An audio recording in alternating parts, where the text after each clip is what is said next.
जय शनिदेव, जय माता दी। नमस्कार दोस्तों, मैं एस्ट्रोलॉजर रितेश मेहता अपने इस YouTube channel Shri Vyas astrology में आपका स्वागत करता हूं। दोस्तों, आज हम बात करेंगे भाव के स्वामियों के बारे में। मैंने भाव के ऊपर पूरा 12 वीडियो बनाया और आपको समझाया कि हर भाव किन चीज़ों को प्रतिनिधित्व करता है। आज हम ये देखने जाएंगे कि कौन से भाव के स्वामी को हम क्या बोलते हैं और उनका हमारे जीवन में क्या रोल है, वो हमें शुभ परिणाम देंगे, अशुभ परिणाम देंगे। तो ये सारी चीज़ हम आज देखने जाएंगे। पहली बात, ये लग्न भाव जो है इसके स्वामी को लग्नेश बोलते हैं। लग्न के स्वामी को क्या बोलते हैं? लग्नेश। अभी मैं बस आपको ये बता रहा हूँ कि किस भाव के स्वामी को क्या बोलते हैं। तो ये जो लग्न है इसके स्वामी को लग्नेश बोलते हैं। यहाँ पर इम्पॉर्टेंट बात क्या है कि लग्न में अगर 1 नंबर लिखा हुआ है तो जो 1 नंबर है आपको ये देखना पड़ेगा कि 1 नंबर राशि किस ग्रह की है। तो 1 नंबर राशि मंगल ग्रह की है। तो आपका लग्नेश कौन हुआ? मंगल। दोस्तों, ये जो कुंडली मैंने बनाई है ये काल पुरुष की कुंडली बनाई है और काल पुरुष की कुंडली में लग्न में 1 लिखा हुआ है, इसलिए काल पुरुष की कुंडली के हिसाब से लग्न का जो स्वामी है वो मंगल है। लेकिन आपका जन्म जिस समय हुआ होगा उस हिसाब से यहाँ पर नंबर लिखा होगा। अगर यहाँ पर 2 लिखा हुआ है तो 2 नंबर जो है वो वृषभ राशि है और वृषभ राशि का स्वामी शुक्र हुआ, तो आपके लग्नेश कौन हुए? शुक्रदेव। अगर यहाँ पर 3 लिखा हुआ है तो 3 नंबर राशि मिथुन राशि है। मिथुन राशि के स्वामी कौन है? बुधदेव। तो आपके लग्नेश कौन हुए? बुधदेव। अगर यहाँ पे 4 लिखा हुआ है तो 4 नंबर राशि कर्क राशि होती है और कर्क राशि के स्वामी कौन है? चंद्रदेव। तो आपके लग्नेश कौन हुए?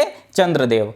कौन सी राशि का कौन सा नंबर होता है और उसके स्वामी कौन से होते हैं, ये वीडियो मैंने इससे पहले बना के डाला हुआ है। तो आप उस वीडियो को देखें जिससे आपको ये समझ में आए कि कौन सा नंबर किस राशि को रिप्रेजेंट करता है और उसके स्वामी कौन होते हैं। तो मैं ये बताना चाह रहा था कि इस भाव में जो राशि पड़ी हुई है उस राशि के स्वामी आपके लग्नेश कहलाएंगे। ये द्वितीय भाव है। द्वितीय भाव में जो राशि पड़ी होगी उसके स्वामी आपको क्या कहलाएंगे? द्वितीयेश। जैसे काल पुरुष की कुंडली में द्वितीय भाव में 2 नंबर लिखा हुआ है, 2 नंबर राशि शुक्रदेव की राशि है, तो इस कुंडली के लिए द्वितीयेश कौन हो गए? भगवान शुक्र।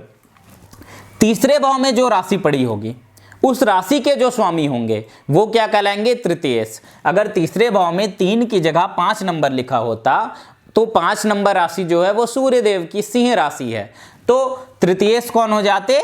सूर्यदेव। लेकिन यहाँ तीसरे भाव में 3 नंबर राशि लिखी है। 3 नंबर राशि है किसकी?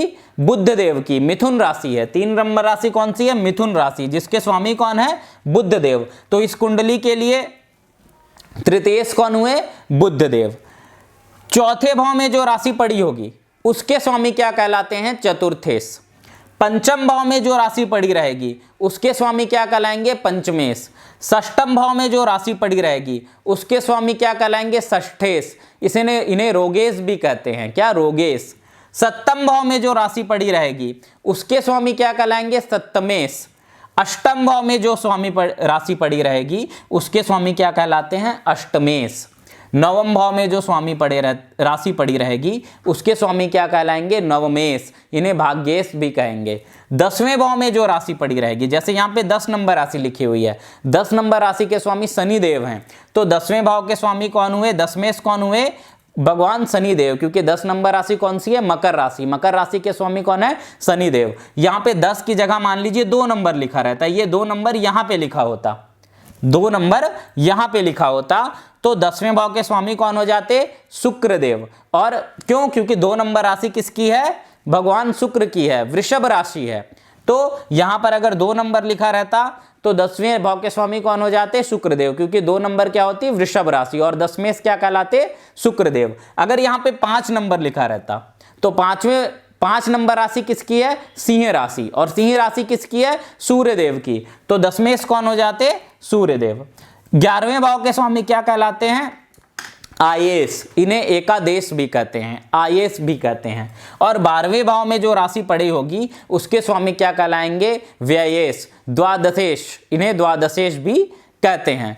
तो दोस्तों ये जो भाव हैं ये तो हमेशा सेम रहेगा। ये लग्न है, ये दूसरा भाव है, ये तीसरा भाव, ये चौथा भाव, ये पांचवा भाव, ये छठवां भाव, ये सातवां भाव, ये आठवां भाव, ये नौवां भाव, ये 10वां भाव, 11वां भाव और ये 12वां भाव। भाव कभी नहीं बदलेंगे, कुंडली किसी की भी हो, भाव हमेशा वही रहेंगे। ये आखिरी भाव 12वां भाव ही रहेगा, कोई भी कुंडली हो, लेकिन इसमें जो नंबर लिखा हुआ है ये बदल जाएगा। यहाँ 1 से 12 तक के कोई भी नंबर लिखे रह सकते हैं। जो नंबर लिखा है वो राशि हो जाएगी और उस राशि के स्वामी उस भाव के स्वामी हो जाएंगे। यहाँ अगर 1 नंबर लिखता तो मेष राशि पड़ती और इसके स्वामी मंगल देव इसके स्वामी हो जाते। यहाँ 2 नंबर लिखा रहता तो 12वें भाव में वृषभ राशि पड़ती और वृषभ राशि के स्वामी शुक्रदेव होने के कारण वो 12वें भाव के स्वामी हो जाते और उन्हें द्वादशेश कहते। 10 जैसे ये 10 नंबर लिखा हुआ है, ये 10वां भाव है। 10वां भाव हमेशा से सेम रहेगा, लेकिन 10वें भाव में राशि 1 से 12 तक कोई भी आ सकती है। 10वें भाव में मान लीजिए 6 नंबर राशि आ गई, तो 6 नंबर कौन सी राशि है? कन्या राशि। कन्या राशि के स्वामी कौन है? बुध देव। तो आपके दशमेश कौन कहलाएंगे? बुध देव। 10वें नंबर पे 4 नंबर राशि आ गई, तो 4 नंबर राशि क्या है? कर्क राशि। कर्क राशि के स्वामी कौन है? चंद्रदेव। तो आपके दशमेश कौन कहलाएंगे? चंद्रदेव। यहां 10वें भाव में कौन सी राशि आई है? मकर राशि। मकर राशि किसकी है? शनिदेव की। तो 10वें भाव के स्वामी कौन कहलाएंगे? दशमेश शनिदेव। तो दोस्तों इस चीज को आप समझिए, एक होता है भाव के स्वामी और एक होता है भाव में बैठे ग्रह।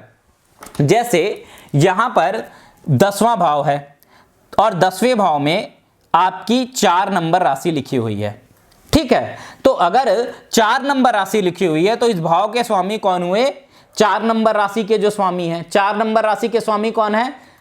कर्क राशि है, इसके स्वामी चंद्रदेव हैं। तो भाव के स्वामी कौन हुए? चंद्र। लेकिन हो सकता है यहां पे मंगल बैठ जाए, हो सकता है यहां पे बुध भगवान बैठ जाए, हो सकता है यहां पे शुक्र भगवान बैठ जाए। तो इस प्रकार किसी भी भाव में राशि 1 पड़ेगी और कोई भी ग्रह बैठ जाता है। जो ग्रह बैठ गया उसे बोलेंगे कि वो ग्रह उस भाव में बैठा है, और जो राशि पड़ रही है उसके स्वामी को बोलेंगे उस राशि का स्वामी है। इसको आप ऐसे समझ सकते हैं कि 4 नंबर लिखा हुआ है तो ये घर चंद्रदेव का है।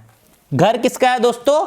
चंद्रदेव का है। और उस घर में मंगल देव बैठ गए, उस घर में बुध देव बैठ गए, उस घर में शुक्र देव बैठ गए, उस घर में शनि देव भी बैठ सकते हैं, उस घर में स्वयं चंद्रदेव भी बैठ सकते हैं। जैसे ये 1 नंबर राशि पड़ी है, ये 1 नंबर राशि मंगल देव की है, तो ये घर किसका हो गया? मंगल देव का। अब इसमें 9 में से कोई भी ग्रह बैठ सकते हैं, सूर्य देव बैठ सकते हैं, चंद्र देव बैठ सकते हैं, मंगल देव बैठ सकते हैं। तो हम इसको कैसे बोलेंगे कि भाई ये राशि है मेष, मेष राशि है मंगल भगवान की, तो लग्नेश हुए मंगल भगवान। अब इसमें अगर चंद्र भगवान बैठ गए तो बोलेंगे मेष राशि है, मेष लग्न है और चंद्र भगवान बैठे हैं।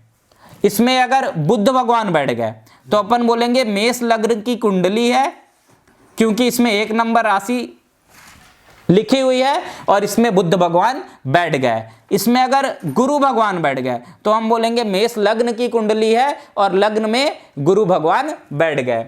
यहां पे मान लीजिए बुध भगवान बैठ गए तो आप क्या बोलेंगे कि मेष लग्न की कुंडली है, दूसरे भाव में वृषभ राशि पड़ रही है जिसके स्वामी शुक्र देव हैं और इसमें बुध भगवान बैठे हैं।